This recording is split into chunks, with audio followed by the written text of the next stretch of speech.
guys, welcome back to NOVAsia podcast. I am Ana Carolina and I have my two guests here for today's episode regarding fangirl culture and feminism. If you guys want to introduce yourselves. I can go first because, hello everyone again, it's me, I'm back. Yes, I last appeared in the adoption podcast, but I am one of the staff members at NOVAsia. My name is Simone, and today I'm really looking forward to discussing what we have to say about this topic. Hi, I'm Charlene. I'm a recent graduate of Yonsei JSIS. I am here today because I was invited to talk about fangirling and my experiences. What else? Currently, I am into NCD, and yeah, still fangirl. I'm in Army. Yeah, represent. So, just to start with this topic, I wanted to first of all say thank you for joining this podcast. I think this topic is a little bit recently talked about because of its bad connotation that it had. Like being a fangirl actually had this bit of a like a stigma. Yeah, because it mostly related to crazy girls or crazy teenage little girls who obsess over anything pop culture. We, as you know, are graduate students and we are very enthusiastic about K-pop as well. But we label ourselves fangirls too. And the term itself has evolved a little bit, right? So we kind of want to talk about this, kind of share our experiences with it. For example, me and Simone, we are BTS fans since 2013. Oh, that is so like really from their debut. Yeah. But before BTS, I would have died for EXO back in high school. And back in high school, I was like super following every new group that came out. So like, but at some point, like I just kind of grew out of it. But like, just to like tack onto what Anna said, yeah, it's true. Like even back in the days in high school, because I grew up in Australia from like my high schooling, and like I was not the only Asian at my school, but I was one of the only people who like knew about K-pop and Korean culture because the school that I went to was kind of small, and it was not really like close to the like Asian diaspora community as much. So for me back then, and even in university, like in university I did international studies as well, but the majority of the like people that I attended university with, it was like mostly like I would say like 90% like Anglo-Saxon middle class, like private school kind of female students. So of course, like at that time 5 years ago, K-pop was not that big of a thing in Western countries compared to now. So like nobody knew K-pop or BTS or anything. So I was really reluctant to tell people back then that I was a fan of K-pop because like, yeah, if you're like, oh yeah, like I like K-pop or I like EXO or I like BTS, they'd be like, oh my god, like are you like a Justin Bieber or like One Direction crazy fan, like that kind of behavior. So yeah, to be honest, I didn't really talk about any of my fan experience. I don't like to like show it in public until, like Anna said recently, it's kind of the word is evolving and there's kind of becoming this movement or activism behind it. And of course, with the like, you know, success of BTS these days, I think anyone or any Korean person can be really proud of them, even if they're not a fan. So True. I feel like these days it's more comfortable to talk to people about like K-pop and Hallyu, even like older family friends that I have, like people's moms or people's aunties and stuff. They're like a lot more open-minded now, especially because like Parasite won the Oscar, and you have all these like Netflix originals that are coming out that are like super Korean, like drama based. So I think definitely now it's easier to kind of be a fangirl. Yeah. For me, I wasn't into K-pop when I was young. A lot of my friends are, but I tend to know how obsessive I could get when I fangirl over stuff. And I say that in the sense of like Western shows. So not necessarily like anime or K-pop. So I was like, they have a lot of merch, right? They have a lot of things. So I tended not to like avoid K-pop and like anime and the Eastern Asian things. So but the thing is, after quite some time I was more exposed, and I was like, maybe I should try it. But then again, when I entered a fandom, it's still not, hey, oh my god, I'm a fan now, I'm a fan now, because the stigma is there. I was a working adult when I entered a fandom, and you know how that time moms would be like, why are you gushing over pretty boys if you're like a grown ass adult? Why would you, like, they are wearing makeup or and things like that, so it looked like childish for a lot of adults, especially in the Philippines when K-pop took over the Philippines maybe at an earlier times compared to other Southeast Asian countries. And the thing is, I didn't really want to open up about it, even if I was in a friend group of a lot of other K-pop, because even at home, my brother, I posted a poster of 101 back then, and my younger brother was like, "Oh, so you're one of them now?" Oh. So I'm like, "What do you mean?" I didn't know, but I was kind of offended because of the notion that I was brought up in a culture that belittles how fangirling is. When you say you're a fangirl, you already have a lot of meanings along with it. So I feel like I was a closeted fangirl for the longest time. And then when 101 disbanded, that was just the time, like, I think I'm over K-pop now. So I can come out of the closet. But then again, I got into another group, and then the rest is history. And the thing is, with as what you said, people are now kind of accepting because of the influence that they bring, and especially I think because of the quarantine, like people are looking for content, even if it's not that relatable to them, but to make or to look for something that is to look forward to, like a content that they like can... new entertainment. Yeah. So I feel like because of that, my mom actually was open about it. She started liking K-dramas. The people in the Philippines are just like, Korean celebrities, BTS, etc. So it's now easier to come out of in the open. But the thing is, the stigma is still there. They would say that, oh, okay, I know BTS now, you're a fangirl, but still in my mind, it's still, you're childish. You scream about these pretty boys. And I'm not really sure how it came to be, especially because it seemed very universal, even if with the difference in culture. There is still this, I belittle you because you're a fangirl, despite the difference in upbringing and stuff like that. I still don't get it, but I feel like, personally, I feel like because you know how little girls wouldn't have the freedom to make their own choices. And in our age, when we decided like, ooh, I like NCT, or ooh, I like BTS, adults in our, at least in my experience, see me as, oh my god, she decided at an early age. I can't. She has the freedom of choice. So I feel like that's what makes them kind of uncomfortable, because a girl shouldn't have a choice, shouldn't have the decision to freely like something, because that makes a girl look powerful. Like, I was not exposed to K-pop per se as a child. Of course, I'm from Mexico, so K-pop only started getting popular around 2017-ish, at least for me. Because in high school, I remember 2010, I was like a One Direction stan. I was so into One Direction, and I remember I had friends, like in high school, they were telling me like, oh, how are you obsessing over these guys? Like, grow up. And I was like, I'm 16. Let me be. And then after, like, they broke up and whatever, and I kind of got over it. And every time, like, people ask me, oh, do you like Harry Styles? Do you like One Direction? I'll be like, what? Like, I like them first. Very, like, sorta, like, yeah. But not very, like, yeah, of course I'm a fan. Like, I would not accept it. I would be very embarrassed to say so. So I graduated high school, I started university, and then 2018 I got the chance to come to Korea. And I got exposed to BTS, but I knew nothing.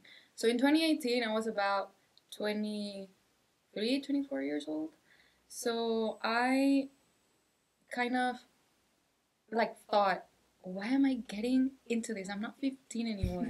Like I also had that feeling, like self-policing. Yeah. It's a bad feeling, but you have it in yourself, like, why? I used to look at those girls in the same way too, but now I'm with one of them. And like it's nothing wrong looking at a type of art that is catered to young girls or to women in general, because I don't know if you've listened to this.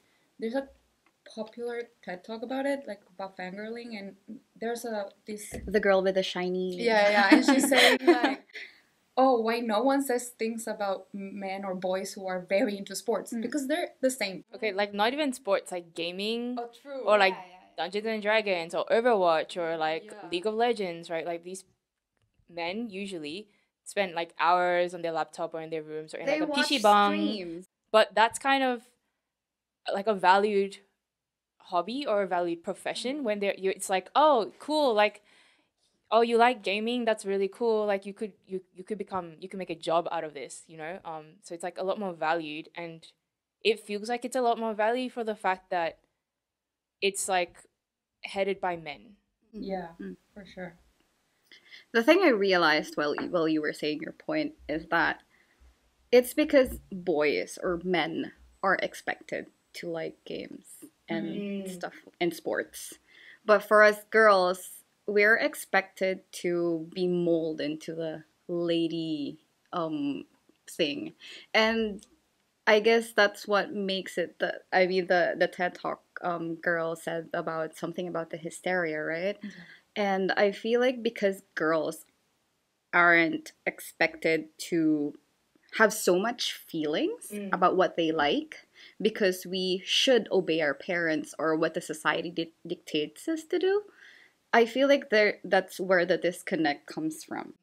Well, like I think there is two big issues with this like concept of the stigma around fangirls. Like I think it is an ageist issue first of all, and then it's a gender issue. Because like a couple of days ago, or last week, BTS spoke at the UN to promote the Sustainable Development Goals, and they were there not as like artists, right? They were there as Korean diplomats with the president. But some talk shows on like American TV were like, oh, and now for the news update, like here's an unlikely presence at the UN. Like what are they going to present about? Because they only have like 15-year-old fans. Like, why are they speaking at the UN? You know, they have 15-year-old fans. Like, this is not the demographic for them to be speaking to world leaders. And, like, I think that's a problematic statement because, like, first of all, I think 15-year-olds are freaking powerful. Yeah, like, I think it sounds like a really young age, but especially these days with, like, social media and, like, TikTok and, like, being influencers and everything, some 15-year-olds are, like, running businesses. No, and actually, like, circling back to the start where we stated kind of like the evolution of the word fangirl. Now with social media, as you're saying, teenagers, these 15-year-olds are moving masses of people to do certain activist movements or advocacies. Actually, that got me to wonder a little bit if this is a consequence of actually kind of being put down this much, like, oh, fangirls are this and they're hysterical, they don't do anything, that this kind of evolved to like have something to prove. Is this like a response towards all this stigma to be like, hey, we are fangirls, we're proud to be BTS fans or NCT fans or whatever, and we do this and we are kind of making this change in the world, and we like K-pop, by the way. So it's like kind of like to have K-pop as bring a good image to it. I feel like it's kind of like a give and take, right? Like fans receive that kind of positive influence from the artists. They think like, oh, this is a really good message, or we should do some kind of activity. And so they receive that positivity and they do some kind of activism and they do some kind of action. And then the artist in turn sees that and they said, oh, you know, we are mobilizing these people. So we have the influence and we have the gravitas, but we also have the responsibility, now that we can see all these people doing these things, to be even better influences. So in my perspective, I feel like if the social movements as a response, I feel like in experience at least, K-pop went to the Philippines very early on, right? And I've seen a lot of friends who were into like Super Junior, the early K-pop groups. They were doing the same things, like the social movement things, but it's not as published because technology is as advanced like now. So I feel like it goes both ways. Like it was there initially, but is now magnified because we have social media. We post about it so that our idols can see our efforts, and at the same time to combat the stigma of fangirls, that we're not just screaming girls. We can also scream for right. In my case, I entered K-pop when 101 was popular, so I think around 2017. I wasn't that active. I didn't know Stan Twitter existed. But maybe a year or so after that, I kind of found a community because you know how fangirling is very self-serving, right? It's for yourself. But then after finding the fulfillment of the this fangirling, you to search for a community to share the happiness with or the fulfillment that you feel. And then I found a community that has the same bias as me. After 101 disbanded, we kind of formed ourselves like to become organized. So we don't necessarily have like a president or like a vice president or anything, but I became like one of the people who were like organized. Really? Yeah, but not in a very political manner. We organized donation drives for people who needed help. So for the birthdays, as you mentioned before, like when Kim Jae-won was celebrating his 25th, I think, birthday or 26th, I forgot. We did donation drives for I think it was a natural disaster in the Philippines. Like one of the volcanoes erupted, so we did instead of like doing cup sleeve events and like celebrating with other fans, we did donation drives. So we pulled money in and then donated it to charities under his name. So I feel like it's because we wanted to feel good as fans, like we're doing good, and as well as not as to combat the stigma under fangirls that we're just weaving girls. Yeah. I think what you brought up is a really important point, that a lot of these activist movements, it's not in the name of, or it's not to benefit, or it's not for the idol per se, but it's like you said, you have a community of people who have these shared values and they believe in something and they want to do something good and make a change in the world. And it is just under the name of the idol that brought you together. And it's not necessarily that you are doing these things for the idol, right? So that's like super awesome that you and your friends organized that. I think one of the basic things that people tend to forget nowadays, fan and non-fans included, is that fangirl starts with the need to have an idol to look up to, right? So it starts very one way, like I like this person Because they're cool. Or yeah whatever. yes. And when that need, like Maslow hierarchy of needs, like when you fulfill that part, like You go to the next I level. like him so much, and then you tend to be like, but wait, how do I share this? I'm overflowing with like happiness when I look up to him.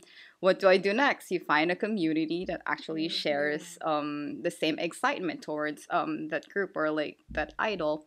And then you tend to, when you find that community, your community will then, let's share that more to other people, even non-fans. So that's when you try to find like charities or causes that would help make you go back all started, which is making yourself feel good because you're looking up to an idol.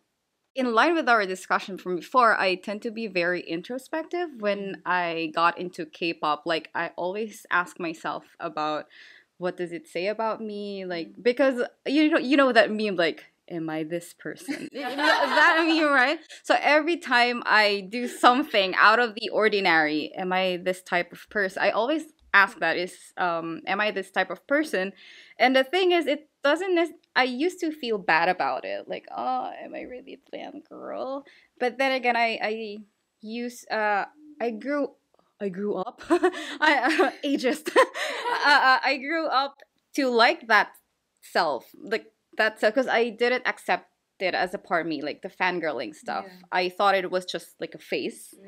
But then again, when I understood myself more, it was more on why am I pushing that part of me? It's making me happy. It's Exactly. serotonin boost. I met a lot of great people, internet friends that became my in real life. So that we don't only talk about idols now. We talk about life problems. We talked about passing board exams and graduating from grad school and stuff like that. And you embrace that part of yourself more, makes you kind of think that, oh wow, was I really abroad in a culture that diminishes being a fangirl? So whenever I speak to myself and to friends, I tend to ask them these types of questions like, why do you feel bad about being fangirl? Just because the society says that being a fangirl is not good enough for the world? So we can use this power of fangirling to bring good to the world, as what we felt when we were inside the community. We can go out. Yeah, I mean, I think that's very important for ourselves to kind of like feel good about what we do as a fangirl and what we do for our idols. I'm not personally like I'm not a part of a specific community. Like I have friends who like the same artists as me, but I've never met. I don't have the same experience as you as like meeting someone on Twitter, having like this online community is just very in person. For me, it's like kind of more like my experience is more like Anna's as well, because like, you know, for 8 years I was liking BTS by myself. No, because like I was part of the dance community in Melbourne, but I was like not really like super into it because I kind of like stopped dancing for a while and like went overseas for a while and like came back for a while, and so I never really like had a community as much either. Yeah, and then like I was not really active on Twitter or like even on Facebook and stuff. It was just mostly my friends. Um, so like I personally have not really been part of like this activity or this activism movement because like you said, it was like something that was regarded as not a good thing to like. So I like really kind of kept it to myself until recently. Um, but like yeah, regarding the social movements and stuff, I've donated to like a couple of things that are related to like causes that I care about, but it's not like I'm on Twitter advocating every day, right? Which I think, yeah, I think a lot of people kind of get that mistaken because there are a lot of passionate fans on Twitter and like on social media, but like, you know, it's kind of a spectrum. Liking something is a spectrum, right? Like you can say you like something or you're a fan of something, but you can kind of just be like casual about it. Or you can be a fan of something and you like, you know, be really invested and really go all out. On one hand as well, I kind of understand why there is this stigma of like negative stigma towards fangirls because there are some really intense fans on online, especially who kind of like to get into fights, and like cancel culture is a huge thing, especially now that we're all on the internet and everything is globalized. So like I kind of get that on one hand, but like on the other hand, like you guys have said, like we have lives and like interests, and what is the difference between being passionate about something like K-pop and being passionate about like a writer? Is it because it's popular culture and it's like a low culture? Whereas do we compare books to like literature and high culture?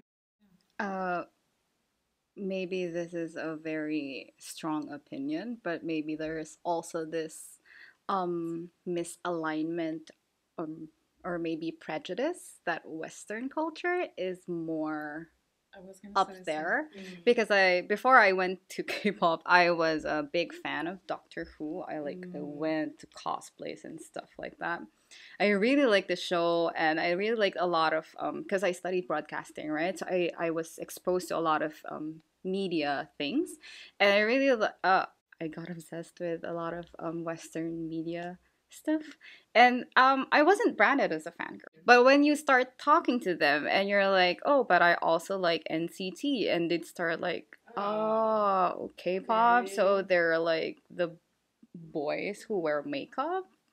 And I would like to say they are transcending gender barriers, etc. like that, but they only see it as like, isn't that a bit? No, and actually it's something like you get the prejudice when it's something very catered to women. So, like for example, there are also singers that have a lot of male fans who are obsessed. Like I don't know, Like Bring Me like the Horizon. Kanye West fans, for example. Yeah. They go hard, and no one is like, "Oh, you're a fanboy." Like as you said, we have to acknowledge that it is like an industry made thing, and it is an industry made perception. Like especially like you said, in the West, I think especially the Western industry have this very strong perception that K-pop or like Hallyu, it's a very manufactured industry. It's inorganic. So I feel like the struggle for now, for us and for maybe new fans who just got into K-pop, the struggle right now is to defend themselves of that misconception that you are a fangirl, so it means this. You're highly obsessive, etc., etc. So now we tend to go on different paths. Like we go to social advocacies, movements and stuff. Some people would just like closet themselves.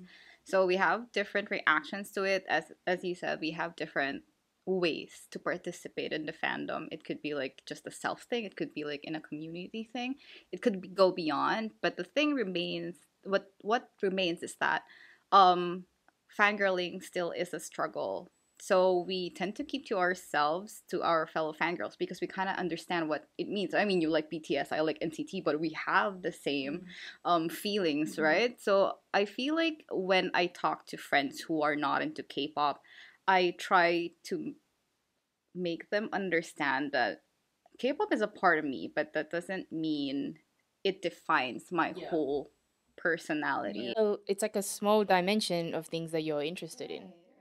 And it's not necessarily like you're screaming about these idols because they're like so good looking or whatever. It's like at some point, you enjoy their music because it's a creative thing, it's a creative outlet.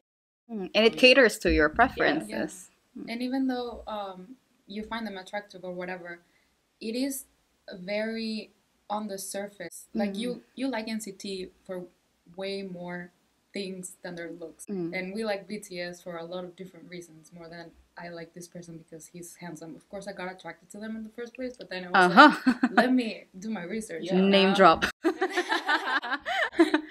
No, okay, thank you guys honestly so much for coming here to this episode of the NOVAsia podcast regarding fangirls and feminism. I think it was a really, really interesting topic to discuss because we are fangirls as well. We are people who experience this, and yeah, if you have any questions, you can leave a comment. If you relate, leave a like. Follow us on Instagram and YouTube. And We'll see you next time. thank you. Thank you.